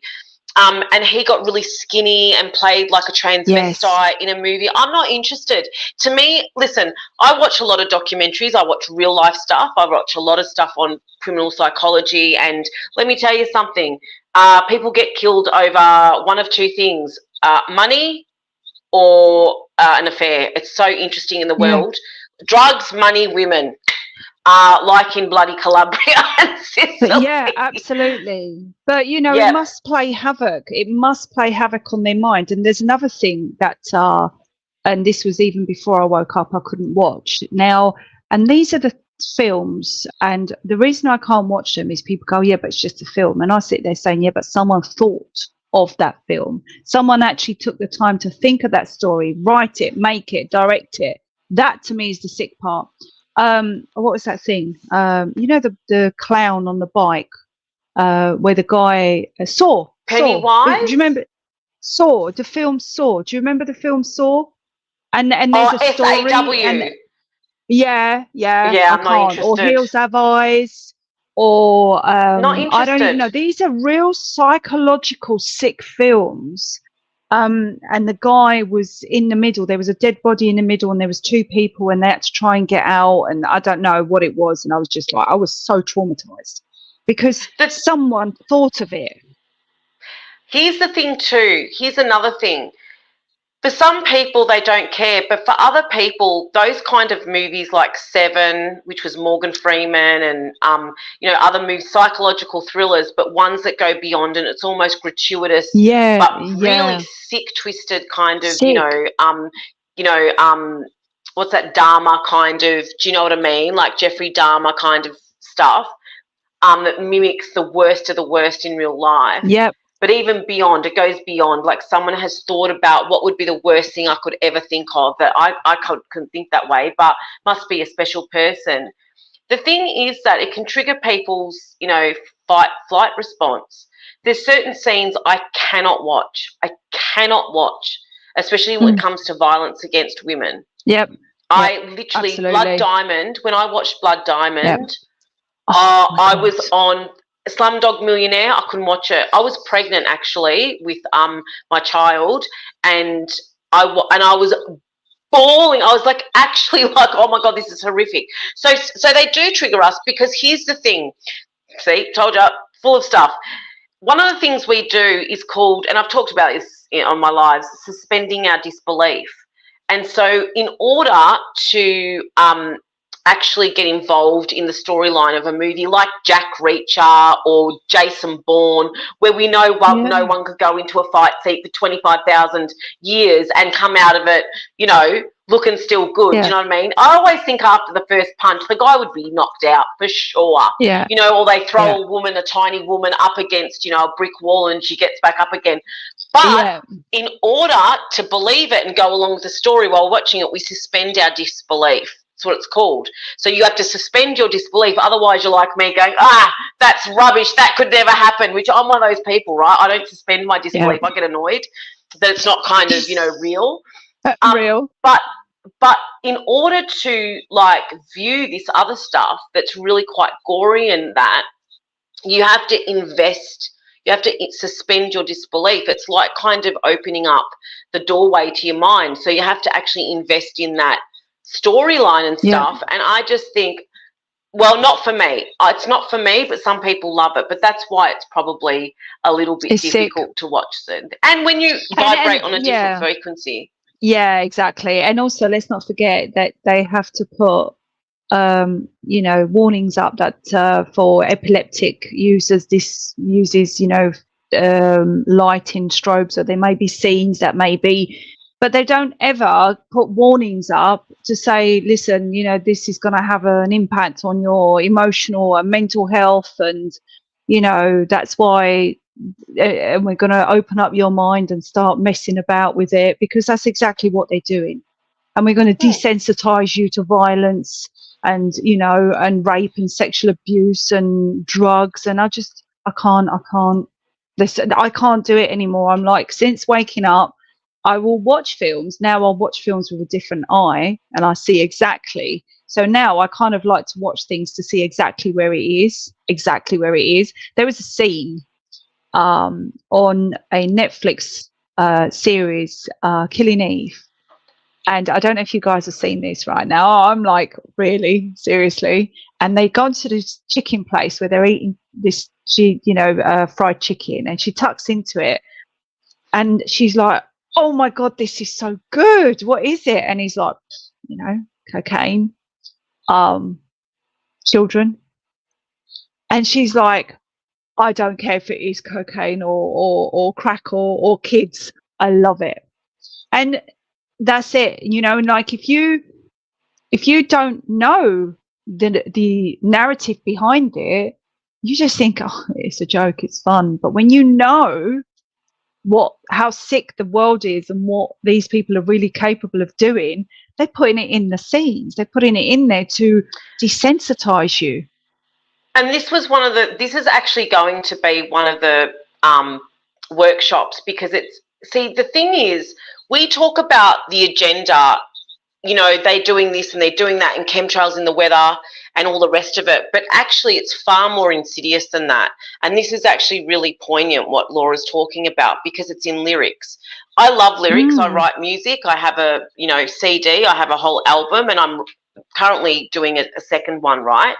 And so lyrics mean a lot to me. And I've always been like this, though, because my intelligence is words. I love words. I love the meaning of words. I like, everyone knows palaver, blather, shebang-a-bang, schmozzle. I'm always using different words. And so that's my thing. And so I've always, since I was young, always listened to the actual words of the lyrics. Like, for example, My Sharona, never gonna stop, get it up, only get it up, something for the touch of the younger kind. That's actually lyrics, my Sharona, but it's done in a way that we feel great about it. Do you know what I mean? Lola. Yeah. Isn't Lola about Lola, la la la la, yes. Lola? Yep, right? So, and there's a song at the moment called WAP. WAP. Wow, have you heard it? It makes me laugh all the time. So it's called WAP by J Dash, and I thought it was because they use it. Goes drop it to the floor, drop it to the floor. Have you heard it? It's fucking hilarious. You're gonna hear it. Hang on, I'm gonna put it on. Can you hear this? Because you're gonna be like, what the fuck is Madonna talking about? But I'll show you. And it's really interesting because one of the lyrics is hotter than a baby in a microwave. No. And it's a massive TikTok song. People use this, but don't put it on. Actually, I've come to think, don't put it on, because if you play music, I know what you're going to say. It gets done. Yeah, it gets done. Even on StreamYard. Yeah, because it goes onto Facebook, and it gets done for. So he goes, drop it to the floor, drop it to the floor, and then he goes lean, and everyone in the little they all do this lean, and then they do this, like, yeah, it's a song. And I've done it, and when they use it in a small clip, right, I was like, this song's mental. The music's amazing. I love, even if lyrics are like, you know, Informer. Do anyone remember the song Informer? Yeah, Informer, yeah. You know, said me, storm me, I got blamed. Yeah. So he's actually talking about, you know, that they stormed in and I got blamed, right? If you actually listen to the lyrics or go and look at lyrics, it's really interesting. I'm glad what he's you saying. can translate it, because I couldn't make it. Because when I was when it came out, I actually listened and because there's no such thing as looking up lyrics back then, and I wanted to know what this guy was talking. He was talking about, I was Informer. They broke into my house. He goes, look. He goes, one of the lyrics is look down me pants, look up me bottom. Informer. So actually strip searching him, right? And it was actually in a song about him being done illegally for being like, he got done for drug possession, and he got done when he was innocent. That's what his song was about, right? So he's like, Informer, you know, I didn't do it, but I got blamed. I lick you boom boom down. Right? So it's like this Jamaican, and I always find lyrics really interesting, right? Stories. But this one actually talks about hotter than a baby in a microwave, right? It's just so it's sick, not, and here's the thing. So by design, so the music that I actually write and produce is done at a frequency that's correct, and by design is going to lift your frequency, like lift your, you know, alpha beta waves, lift your frequency, and the lyrics are really intentional. But don't think everyone does the lyrics that are intentional, right? So it's not just about the words you tell yourself.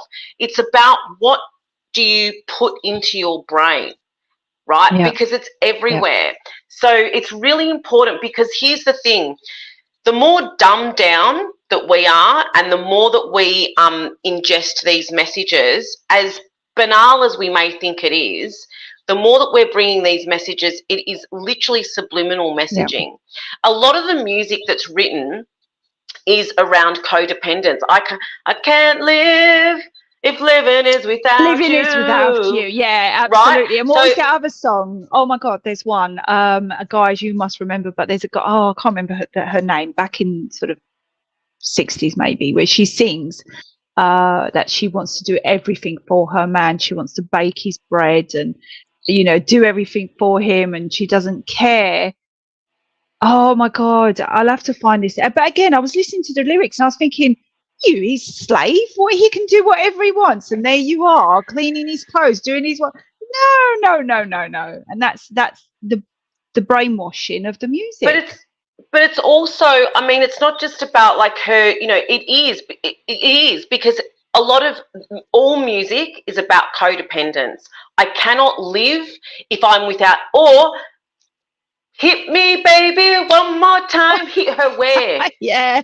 I remember when I heard that, and she actually does the action of being slapped in the face. She should have fucking gone to Will Smith. Here's your soundtrack for your life. Yeah. So you've got people talking about, and now with rap and this kind of music that women are talking about, I'll do whatever, I'll do this. There's a song where bend her forward and I'll milk the cow. That song. Yeah. It's in a movie. It's in the movie Hit, and it's called Yeah. Right? It's an amazing song, right? This song called, I think it's Usher. I don't know who the hell sings it, but when he raps, he says, bend over and I'll milk the cow. It's all about, like, if you listen to the lyrics of the words, we're always getting this message that we can't live, it's codependent, I'm going to die without you. You should hear Arabic lyrics and Indian, like Arab lyrics and, you know, Bollywood. It's all about, oh my God, I can't breathe without you. Where did you go? My love's gone. I'm going to, you know, I can't, you know, you're the only one for my life. Think about Sting, right? Every step you take, every breath you take, every whatever the fuck it is, I'll be watching you. How come no one? I'll get the lyrics up here. Hang on a minute. What's his name? Sting. Yeah, what's the song called? Yeah, listen to this. If this song, I'm not going to play it. I'm just going to get the lyrics right. If this song was actually like people were, you know, think about the friggin' woke brigade now. Half the music that was actually written back in the day would never ever like here we go. Hold on. Just hold on to your butts. Every breath you take, every move you make, every bond you break, every step you take, I'll be watching you. I mean, it's literally That's grounds psycho. for a fucking IVO. That is just psycho stuff, isn't it? And then he says every single day, but because it's like every breath you take, Yeah, it's like just you know, every move you make. It doesn't sound just like every breath you take, every move. Oh, I would love a Marilyn Manson version of it. Do you know what I mean? Yeah.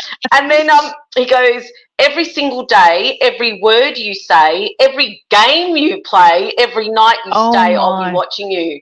You creepy tantric sex motherfucker. What is going on there? You. That's and then he says, isn't it? I've got eyes on you. Then he says, oh, can't you see? What's the next word? You belong to me. Oh my God, how my poor heart aches with every step you take. And you think about it, you go along bopping to every step, every word. Yeah, think about what we imbibe all the time. And listen, people might think, hey, listen, nothing but a hound dog, you know what I mean, crying all the time. It's just music, it's just lyrics. But is it? Crazy. Do you know what I mean? It is crazy, yeah. Absolutely. I love lyrics. I'm a real lyrics person. Think about Anaconda. Like, you know, the song, I can't stand Nicki Minaj. Sorry for you, there's Nicki, I cannot stand her. No, and Rihanna, and no. There's another one. Who's that other one that was a stripper? She used to be a stripper. What is her name? Can someone tell me? Pussycat Dolls. Is it Pussycat Dolls? No, she was a stripper and she now is a rapper. Not Doja Cat. She's another, what the hell is her name? I have no idea. She literally cannot even speak proper English. Like, I cannot believe, I can't understand a word these people say. Right? I cannot believe. Cardi B. What is that? Someone just put it there. I have no idea. Thank you. She goes, she's on, you know, there's this show and they do mean tweets. And it's Jimmy Kimmel. And so, and she goes, and she reads out the tweet. I couldn't even understand what she's saying. And she goes, what? Am I la? And I'm thinking, what the fuck are you trying to say? And the thing is, here's the thing. People look up to these people who can't even fucking speak their own native tongue. I know. And look, I know I swear. People tell me I swear. But listen, I don't want to hear that palaver because people will listen to a lie that is said with a smile on the face of a politician and a suit, and they will listen to a lie, but they cannot listen to a truth because there's a swear word in there. That grinds my gears like you wouldn't believe. But Doja Cat and Shabanga Bang, they literally are not saying anything. They're literally talking in gibberish. And these are our kids as role models. And you're like, well... music... Exactly. But music is so powerful, and an example which I suppose many of you, we've all experienced the power of music, but one of the most powerful things is if you've been to many, when I was young, I didn't go actually because I was a young mum, so I didn't, but a lot of people went to Ibiza, you know, Tenerife, whatever, for the clubbing scenes, right? And you go to, I think there's someone called Tomorrowland. I think there's a Tomorrowland. You go to these specific events, and a really, really good DJ is able to control the crowd. And you know how powerful this is. I mean, oh my God, it's so euphoric with, you know, the music and the way you're gonna grow that tune and you're gonna mix that tune, and then it's just gonna go bang, and everybody's gonna be in tempo with each other, not just the music, but with each other, and everyone can feel that beat. And that is how powerful a sound can be, that you as a DJ playing the right tunes are able to control the emotion, the movements of the crowd. That I don't think people realize that, and you can do that without them even taking drugs. Now, if you're going to take drugs on top of that, the feeling is 1,000% enhanced. I've never done it. I was always too scared to touch ease or anything like that, but apparently it's just so much more amazing. So if you can experience that without the need of drugs, without even the need of alcohol, just for the power of the sound and the frequency, the mixing, the euphoric energy around you because everybody's in on it at the moment. People underestimate the power of music. Of course, and I've said this in lives before, music is, you know why they do music therapy? Because music, think about it, if you hear a song, right, if I sing a song, right, like The Summer of '69, which is Bryan Adams, for the people in my vintage, immediately, and you hear that song, if I was to play it, you know, this is the summer of, or Jack and Diane by John Mellencamp, right? Yeah. Immediately you'll go bing, take you straight. You don't even need a thought because music actually uses the whole brain and passes the center of the brain for thinking like that. And do you know what the other thing that does that? Two things, music and smell. So you can smell something, go, oh my God, that reminds me when I was 3, 2, 10, whatever it is, immediately. And that's why they use smell therapy, like aromatherapy and music therapy. So for me, I can actually listen to a song that meant a lot to me at a certain period of time in my life, and either I can listen to it or I can't, because that time I really miss it, if you know what I mean. What about, there's another song, I mean, we've even got songs of people committing suicide. There's a really old song and I love it. It's so painful. I don't know why I love it, but when you listen to the lyrics, and this all adds to our emotions and how we suffer every day, because actually this is part of something that adds to your mental health, if you like. Seasons in the Sun. Have you heard of that? Seasons in the Sun. You know, basically, he's saying goodbye to everyone because he no longer wants to be here. And when you listen to that, I mean, it's painful. What about Tell Me Why I Don't Like Mondays? Do you know what that song's about? Yeah, no. What's the song about? It's about a school shooting, right? Oh, my. Listen to this. So this is, I'll get the lyrics up. It's absolutely phenomenal. This song is just unbelievable, right? It was a boomtown. Yeah, this is it. Because wasn't that the guy that wrote it? Here we go. Where's the lyrics? Here we go. About the Cleveland elementary school shooting in San Diego. It was released in 1979, right? And I want where are the lyrics, doodads? Okay, I'll just put in lyrics. And listen to this. And once you hear the lyrics, this is the thing. I've loved lyrics. Get switched. The silicon chip inside her head gets switched to overload. Very clever. And nobody's going to go to school today. She's going to make them stay at home. And Daddy doesn't understand it. He always said she was good as gold. And he can see no reasons because there are no reasons. What reasons do you need to be sure? Oh, tell me why. Because I haven't on a Monday. Tell me why I don't like Mondays, right? The telex machine, which we don't even have anymore, is kept so clean and it types to a waiting world. Listen to the lyrics. The telex machine, so think about the way they used to write for newspapers, is kept so clean and it types to a waiting world. Her mother feels so shocked. Father's world is rocked and their thoughts turn to their own little girl because breaking news, this has happened in this school. That's how they found out it was her, right? Sweet 16 ain't that peachy keen. Now it ain't so neat to admit defeat. They can see no reasons because there are no reasons. What reasons do you need? Oh, tell me why I don't like Mondays, right? And it goes on, and the silicon chip inside her head gets switched to overload. Brilliant lyrics. The Sound of Silence is one of the best songs, I believe, ever written. And The Sound of Silence lyrics is exactly about what is going on now. Listen to this. That was Simon and Garfunkel, right? The Sounds of Silence. Now, the thing is that you can use music, and I use music to get myself walking again. I couldn't walk for a year, literally, flat. That's happened twice in the last 15 years.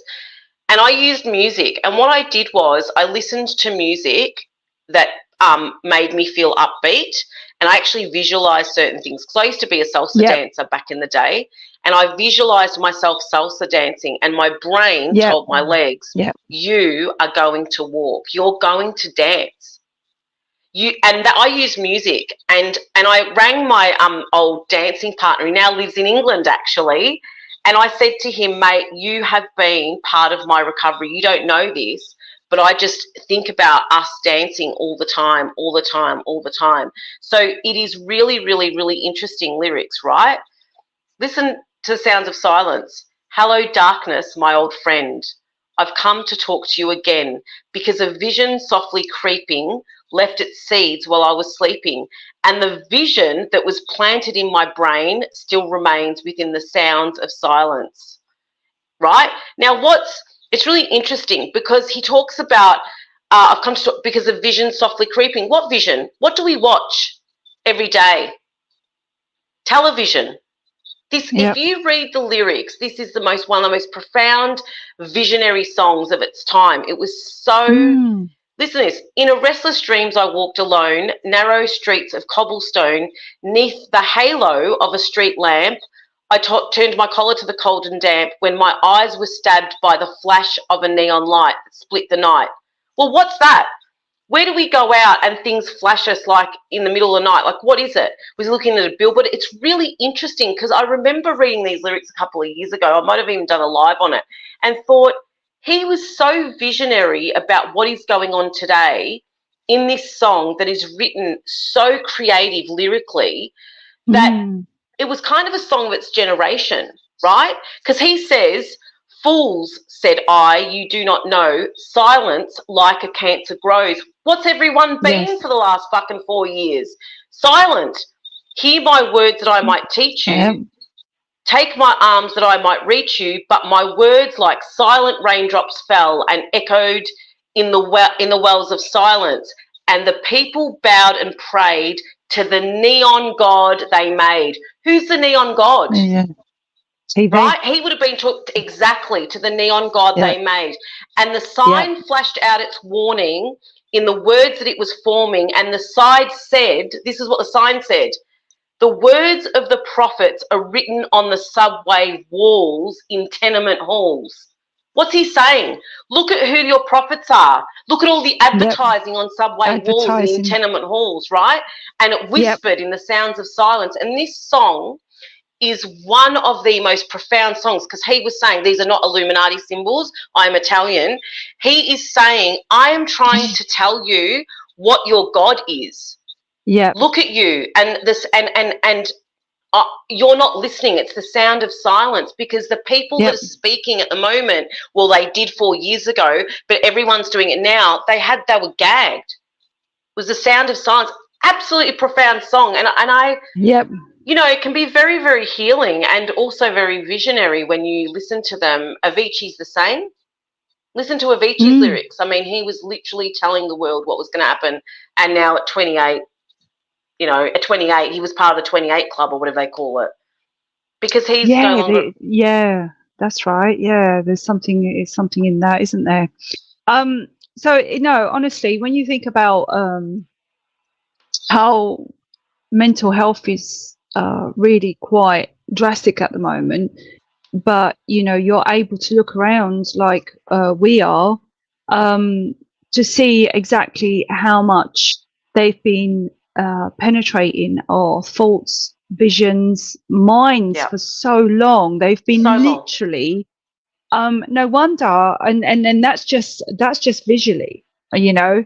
Then we've got you know the physical side of how they've managed to penetrate us and make us ill. But when we just look at just the visual side of things, you know, and your senses, your eyes, your smells, your touch, will all hit your emotions in one way or another. So that's just through your natural senses. They have damaged us to a point, you know, through the frequency of the music. And so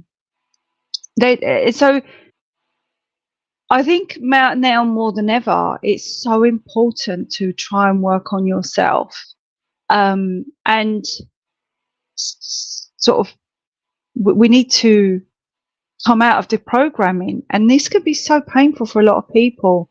But it's something that we have to do, and we have to embrace this change. And then we've got people like you know, who are, because I see you as a bit of a I don't like to use that term new age because you're not. But what I'm saying is new. I don't know. What can I say? You're a therapist, but you're an awake new type therapist I that think, has the therapy side, but actually you know what's going on, and you're also very passionate about your job.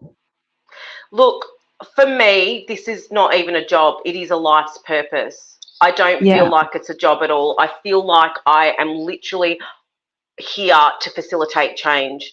I see what needs to be fixed. I see the broken. I see what needs to be fixed, and I join the dots and say, this is how we yep, move forward.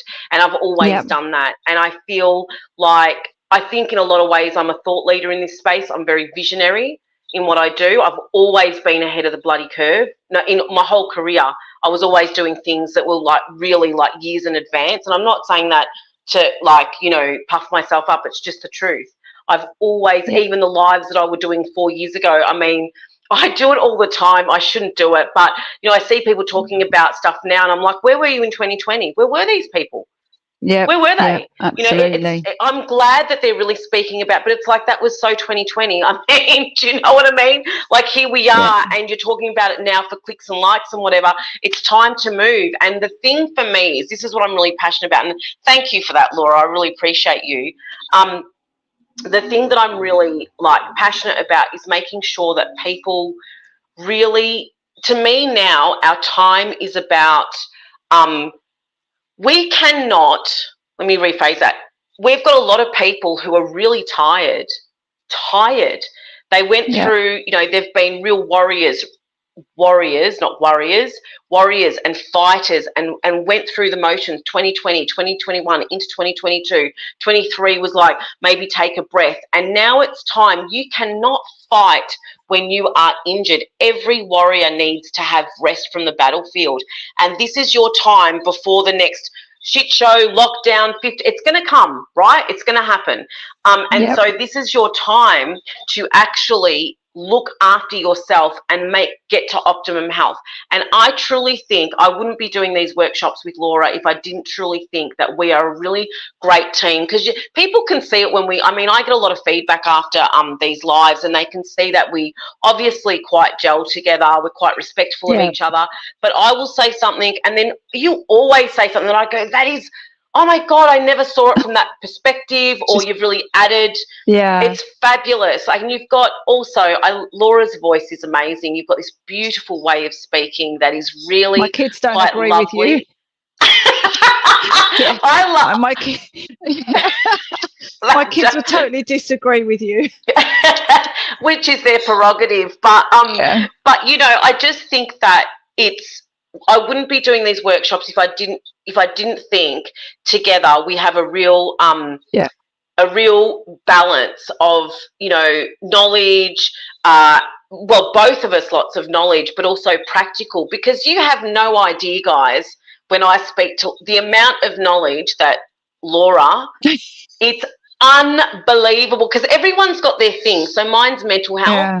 Can I say what yours is? That yours is she's just Go into on. like physical health, like her knowledge around cells and the body and physical health and what you should be health, eating and yeah. health. Yeah. Oh my God, she's like an encyclopedia.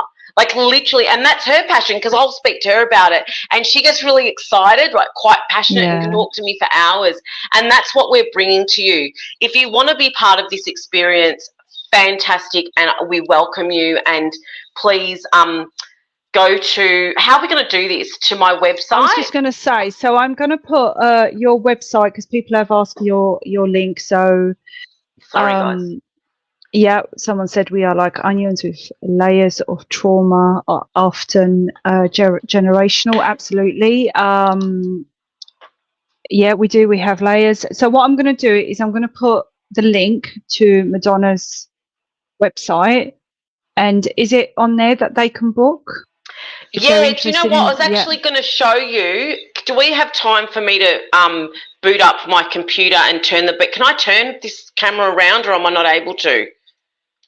No, I don't think you can, and I haven't set the screen share because I haven't got it on my laptop. Okay, so this is from my phone, but we can do this.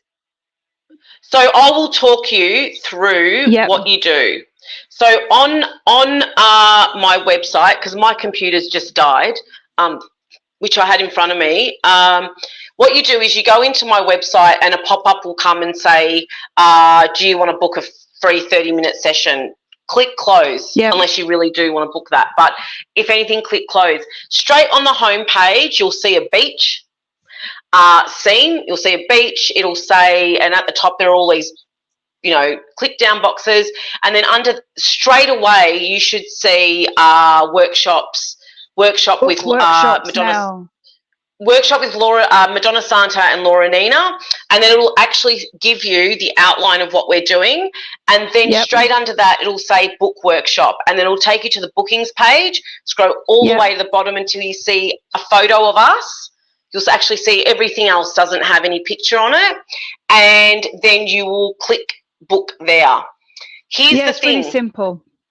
Really simple. So what we're going to do though is what I think we should do before people book though, Laura, is because we've got to choose a date, right? So we've got to choose a start date, which I need to put in the calendar online. I've actually put the start date for Saturday, the 6th of April, to be honest. I'm not sure if that works. But I've done the first one, 8 p.m, Saturday, the 6th of April. We could do even a night, that's your 9 a.m. And that goes for 5 weeks. So people can actually go into April 6th, on the calendar, and then it will take you to a pay page, and then you'll be locked into 5 weeks of Saturdays at my 8 p.m. We will change the start date, because I know I can't do that, but I think absolutely very close to that date. Tilly, I've got Tilly Pierce. Anyone on here watching from my YouTube channel, I will also put the link on the YouTube description. So once this is over, I'll put Madonna's link. So don't despair. Once it's done, everything will be on there. Give me about half an hour once we finish, so everything will be on there, because I've streamed this to YouTube as well. So we've got a few YouTubers on here. Okay. Watching. Hi to the YouTubers, to the boob tubers. Fabulous. Okay, cool. So that's what you do. However, I just need to work out a start date. What we should really do though, Laura, before I'm just talking out loud here, sorry guys, but this is, you know, live, is get actually register interest, because then we'll know who the UK people are, who the Australian people are. So before you even go into my website, can everyone just, everything I just said, and Laura and I just said the last friggin' 3 minutes, actually I'd prefer you to contact, how can they contact you, Laura? Oh, you can. I've got email. You can email me, which is on the YouTube channel, on the information, or you can inbox me on Facebook. So at the moment, this is streamed to. If you are going to inbox me on Facebook, make sure it's the Laura Nina account and not the Justin and Laura account, because I very rarely sign into that. Laura Nina, inbox me or email me through YouTube. My email, I'll let you know now, just in case you guys do just want to email me, is lauranina74@outlook.com. There you go. It's quite simple. So you can email me there. Yeah. Great. And for me, you can either private message me in Messenger, Madonna Santa, like from my Facebook page. So register interest, because then we can actually work you into workable groups, and give you a time actually, because they'll be different obviously for both sides of the hemisphere. Or I would private message me. Also on my website is my work phone number, so I've actually got it on my website, is my, which I don't even know what it is offhand, but you can either, you know, message me on my work phone number, Messenger, email, Ishmael, really, I probably won't check as often. So it's better to just send me a messenger message and just say, I'm really interested in the upcoming workshops, and I'll put a name together, and Laura and I can convene about how many people we've got, because they're going to be small groups. Yep. Excellent. So even if we don't do a start date now, we'll get the interest and then set it not long after. Is that okay? Perfect. Definitely. Yeah. I think, is that, can you just see what people are saying? Perfect. I can't see any comments. So what I've got here is, what's the price for the 5 weeks, please? It's $50 a session. It's 5 sessions. It's 250 Australian dollars. Right. And we're being completely transparent. There's no extra hidden. If then obviously you want to have one-to-ones with Madonna, then that's different price. But, you know, if something came from that and you wanted to have a different, you know, then that's different. But everything's transparent here. There's no hidden cost. There's nothing else. That's all I've got. That's the only question. Oh, I can't see my people because that's the problem. But if you've got any questions, and because obviously, like my computer just died, I will get to the comments. But yeah, it's going to be the way it'll work is the Australian people who come to. I've already got people messaging me now. The Australian people will be one time. Yeah. And then the UK people, and if we have to put on a few separate times, that's great. It's fine. Also, well, we work really well, don't you? You and I work really well because you like to be up late and I don't do late nights. I'm in bed by about 8 o'clock anyway, but I'm up early in the morning. So actually this kind of time works well for us. Yeah. So, you know, this is, I mean, I'm quite happy to fit in with your Australian time, but I probably won't be so good at 10 o'clock at night like you are. You can stay up till really late and I'm terrible. And I'm the opposite. So me in the morning, I'm not thinking till about 11 anyway in the morning. But the other thing is, could you please, if you are someone who is would not want to be in a group, if you're a woman and would want to be in a group with a man, or a man who I'm adverse to being in a group with women. But specifically, I'm thinking, I can't imagine that scenario. But if you're a woman that's like, if there are men in the group and I don't want to be there, I'm not going to feel safe. Please, could you let either Laura and I know so we could actually accommodate that? I think that would, we probably could. We'll see how we can go with that in any case, because that's a real thing. You know what I mean? Jelly bean. Yeah, of course. Yeah, absolutely. Right, cool. I think that's it now, isn't it? Any just final questions? If you've got something you really want to get in there right now, please let us know.